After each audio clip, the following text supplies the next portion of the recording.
Palestine is racist towards black people. Let's talk about it. They don't care about us. You got black people in Palestine facing racism.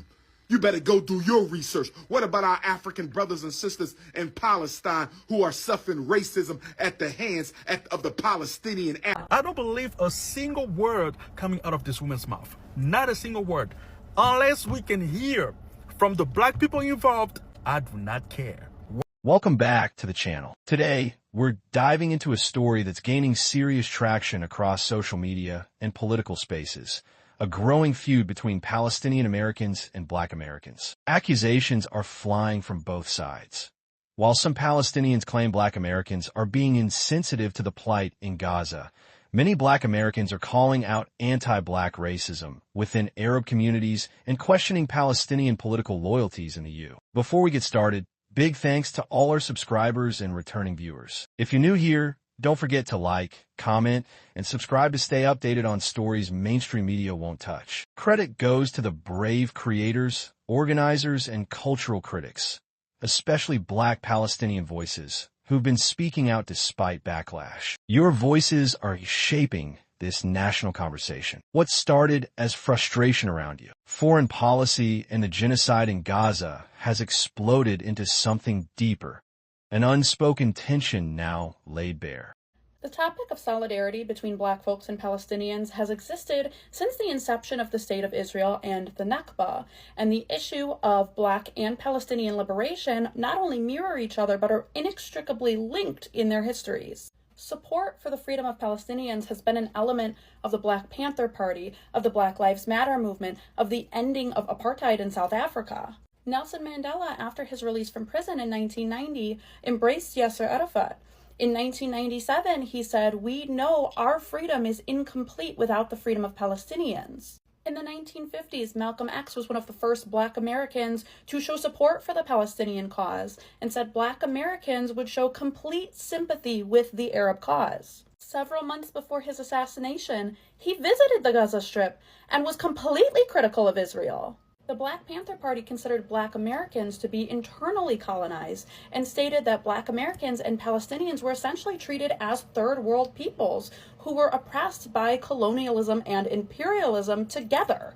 In more recent history, in 2014, in the Ferguson Uprising, Palestinians online showed support, expressed solidarity, and offered advice to protesters in Ferguson. And there were chants that gained prominence at this time. From Ferguson to Palestine, occupation is a crime. These liberation movements have been linked for decades. And this is one of the first times that we're seeing such a divide where we're being told that our values don't align with one another, and that is not the case. Both of these groups are aware that we're in a lose-lose situation with this current election. On one hand, we have Trump, who we are very aware is not good for Palestinians or for Black Americans. And on the other hand, we have Kamala Harris, who has also proven that she is not good for Palestinians or Black Americans. And we're sitting here so incredibly divided over what the right answer is when there's no clear answer for anybody. It doesn't turn out good for anybody.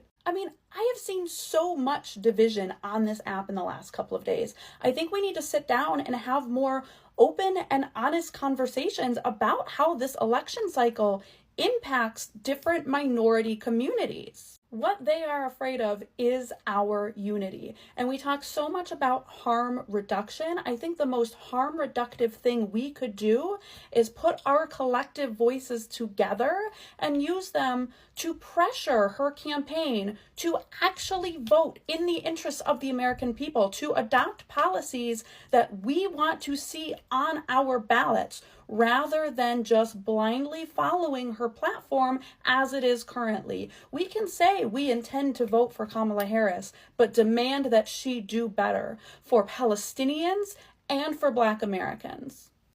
Palestine is racist towards black people. Let's talk about it. So after the video I put up on Friday, I got a bunch of comments that suggested that we as black people should stay out of the conflict because Palestinians are also racist. And in fact, they have a city called Al Abid, sorry if I'm mispronouncing that, which means slave. And it's meant for black people to stay in slum-like conditions there. So obviously I did my own research so that I could reach my own conclusions. I also found this really cool story about this Afro-Palestinian journalist here, Nasreen Salem, and she went through detail in terms of the persecution she's experienced both from Palestinian people and the IDF. Additionally, we should know that Palestine participated in the Arab slave trade and slavery was only abolished in the country in the early 20th century. However, despite all of this information, I am still very much pro-Palestine, even more so than ever before, and let me tell you why.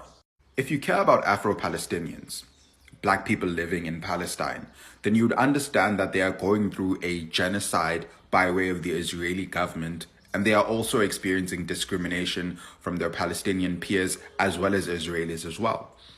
But in order for us to fight for their freedom from said discrimination, they need to be alive to see us fight for them. They need to survive the genocide. So if you care about Black people all over the world and you care about Afro-Palestinians, then there is absolutely no excuse for you not to be pro-Palestine in this conflict. If you are just using this as a reason to say that you should stay out or that Black people shouldn't get involved, then simply put, you don't care about other people who look like you who are not in your immediate vicinity. So no, I don't think that's a good enough reason or even a reason at all to not be pro-Palestine. This is why some people are so dangerous to the movement, not only to the pro-Palestinian movement, but also to Black activism. Because if I was somebody else, if I haven't already done so much work for the Black community, if I didn't already have a deep understanding of racial dynamics, this entire experience might have pushed me away from the Black community. But I know that these rotten tomatoes in the community do not represent the Black. I don't speak for us all, but I do speak for the rotten tomatoes when I say you can go. Consider yourself pushed, shoved. You are lucky that you were able to cobble together a group of Black people to go on that trip in the first place. After you nonsense, never Kamala, vote for Kamala as a vote for genocide people shows your asses last November. Okay? Also, I don't believe you. I don't believe the beggars asking for money incident is the only instance of racism that they experience. I believe it's the most innocuous one that you strategically picked to minimize their concerns. Okay? I don't know what I was expecting from my trip to Palestine, but I certainly did not. I don't believe a single word coming out of this woman's mouth. Not a single word. Unless we can hear from the Black people involved, I do not care. Where are the Black people involved? Where are these Black people that you're talking about? Where are they? It's been days. Where are the Black people involved? Listen, I'm not sure if I missed anything about this story because I haven't seen a single Black person involved in that situation come forward and talk about it. So I'm trying to understand, why exactly did you feel the need to put this story out? Why? Let me just remind everybody that nobody knew about this story. She's the first person to come forward and talk about it. Not a single Black person involved in that situation came out to talk about this. Why exactly did this woman feel the need to put this story out? Why? It's not like she got called out and she's out here defending herself. No, something ain't right. This whole thing is fishy. I have a strong feeling that this story is way worse than she is telling it. Listening to her version of the story, I can only say this. Either the story is way worse than she's telling it, or this whole thing is made up. Palestinian Americans are expressing disappointment at what they see as indifference from Black communities toward the Palestinian cause. But Black Americans are pushing back hard, citing decades of anti-Black racism in Arab communities, including among Palestinians. Many are saying, if we're expected to stand up for you, we need to know you're standing with us too. Black Palestinian criticism. Black Palestinians have become increasingly vocal, calling out racism from within their own ethnic group. These voices, often ignored in both Arab and Black spaces, are shedding light on the dual marginalization they face. Their truth-telling is resonating with Black Americans who feel Arab and Palestinian solidarity is often selective. The Kamala Harris factor, another layer to this conflict, is electoral politics. During the last election, many Palestinian Americans refused to vote for Kamala Harris, citing her record on Israel. But this decision did not sit well with some Black voters, especially since Black communities are frequently criticized if they consider abstaining. For many, the double standard is striking. Racist, yet a victim dilemma. A growing number of Black creators have begun calling out what they see as Palestinians playing the victim, while ignoring anti-blackness within their communities. On the other side, Palestinians argue that their oppression under Israeli apartheid should not be dismissed simply because of their internal issues. It's a clash of truths, but also of priorities. Social media clashes. The conflict has gone viral. TikToks, Twitter threads, and Instagram lives have documented heated exchanges, with hashtags like hashtag #BlackoutPalestine and hashtag Arabs for Black Lives drawing attention to both pain and resistance. Some posts seek to mend the divide. Others double down on it. They don't care about us. You got black people in Palestine facing racism. You better go do your research. What about our African brothers and sisters in Palestine who are suffering racism at the hands of the Palestinian Arabs? Y'all ain't said nothing about that. Oh, no.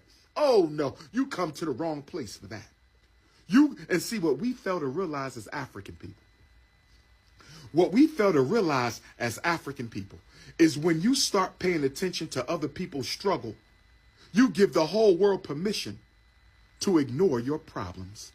I don't see Jews taking attention off their problems for black people. I don't see Arabs taking attention off their problems for black people. I don't see Latinos taking attention off their problems for black people. What about all the black people sold into slavery by the Arab nations? Has Palestine spoke out against that? Has Palestine spoke out against all the Africans in Africa, East Africa, being sold into slavery by the Arabs? I ain't heard no Palestinian say nothing about the Arab slave trade against African people. Get out of my face with that. You come to the wrong place. You come to the wrong place.